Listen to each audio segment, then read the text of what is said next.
10.5 दशकांचा इतिहास असलेल्या मलप्रभा सहकारी साखर कारखान्यावर 220 कोटींचं कर्ज आहे, असे आमदार बाबासाहेब पाटील म्हणाले. शनिवारी बेळगाव जिल्ह्यातील कित्तूर तालुक्यात पत्रकारांशी बोलताना ते म्हणाले की राणी शुगर म्हणजेच मलप्रभा सहकारी साखर कारखाना वाचवला पाहिजे.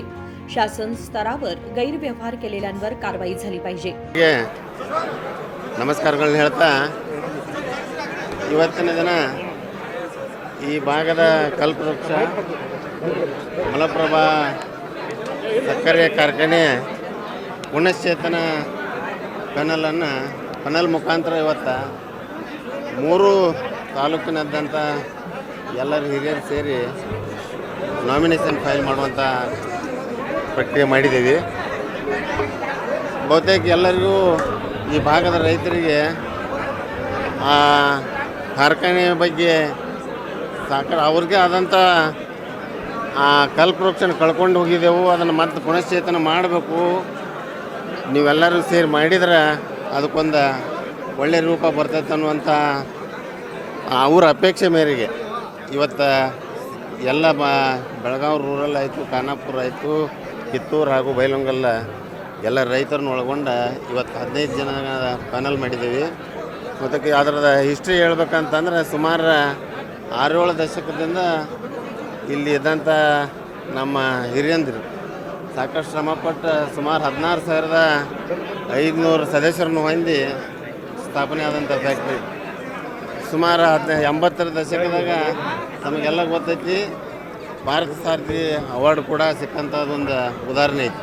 ಯಾಕಂದ್ರೆ ಈ ಏರಿಯಾದಲ್ಲಿ ಬೆಳೆದಂಥ ಕಬ್ಬಿನಲ್ಲಿ ಹೈಯೆಸ್ಟ್ ರಿಕವರಿ ಇದ್ದು ಕೂಡ ಈ ಫ್ಯಾಕ್ಟ್ರಿ ಅವನತಿ ಒಂದುವಲ್ಲಿ ಇವತ್ತು ಬಂದು ನಿಂತಿತ್ತು. ಸುಮಾರು 220 ಕೋಟಿ ರೂಪಾಯಿ ಅದರ ಮೇಲೆ ಹೊರೆ ಐತಿ. ಆ ಹೊರೆ ಏನೂ ಐತಿ. ಮತ್ತು ಫ್ಯಾಕ್ಟ್ರಿ ಬಹುತೇಕ ಭಾಳ ಹಳೆಯ ಟೆಕ್ನಾಲಜಿಯಿಂದ ರನ್ ಆಗೋದ್ರಿಂದ ನಮಗೆ ಕಾಂಪೆನ್ಸೇಟ್ ಆಗವಲ್ತು.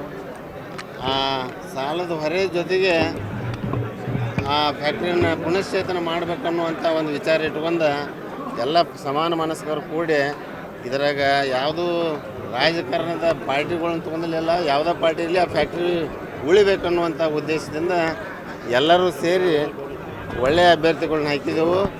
ಅದಕ್ಕೆ ತಕ್ಕಂಥ ಬಹುತೇಕ ಎಲ್ಲ ರೈತ ಬಾಂಧವರು ಕೂಡ ಒಳ್ಳೆಯ ರೀತಿಯಿಂದ ಸ್ಪಂದನೆ ಮಾಡಿದ್ದಾರೆ. ಮಾಡಿರಿ, ಯಾವುದೇ ಕಾರಣಕ್ಕೂ ಈ ಫ್ಯಾಕ್ಟ್ರಿ ಒಂದು ಒಳ್ಳೆಯ ರೀತಿಯಿಂದ ಹಿಂದೆ ಏನು ಸ್ಥಿತಿ ಆಗೈತೆ ಮುಂದೆ ಅದು ಆಗದಂಗೆ ಇದನ್ನು ನಡೆಸ್ಕೊಂಡು ಹೋಗ್ರಿ ಅಂತನ್ನುವಂಥ ಉದ್ದೇಶ ಇಟ್ಬಿಟ್ಟು ಉದ್ದೇಶ ಇಟ್ಕೊಂಡನ ಎಲ್ಲರೂ ಕೂಡ ಮುಂದೆ ಬಂದಿದ್ದೆವು. ಬಹುತೇಕ ಎಲ್ಲರೂ ಕೂಡಿ ಆ ಫ್ಯಾಕ್ಟ್ರಿಯನ್ನು ಉಳಿಸಿ ಬೆಳೆಸೋಕೆ ಎಲ್ಲ ಪ್ರಾಮಾಣಿಕವಾದಂಥ ಪ್ರಯತ್ನ ಮಾಡ್ತಾರೆ. ಈಗ ಹೊಸ ನಾಯಕತ್ವ ಫ್ಯಾಕ್ಟ್ರಿ ಒಂದು ಹೊಸ ನಾಯಕತ್ವ ಸಿಗುತ್ತೆ ಅಂತಾರೆ. ಡೆಫಿನೆಟ್ಲಿ ನಾಯಕತ್ವ ಅನ್ನೋಕ್ಕಿಂತ ಅದನ್ನು ಉಳಿಸ್ಬೇಕಾಗೈತೆ.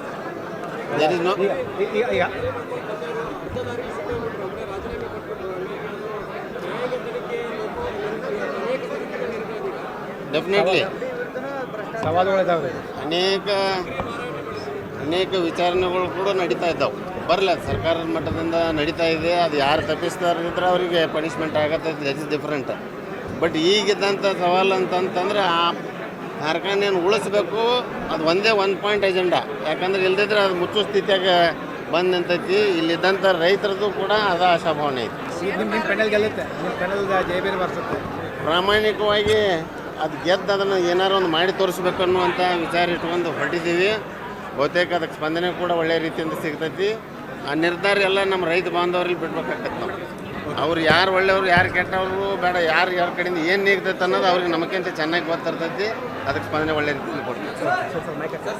कल्पवृक्ष आपण गमावला होता. बेळगाव ग्रामीण, बैलहೊಂಗಲ आणि खानापूर तालुक्यातील ज्येष्ठ नेत्यांनी मिळून हे पॅनल तयार केले आहे, असेही त्यांनी सांगितले. विनोद कोलकार, KMM मराठी, बेळगाव.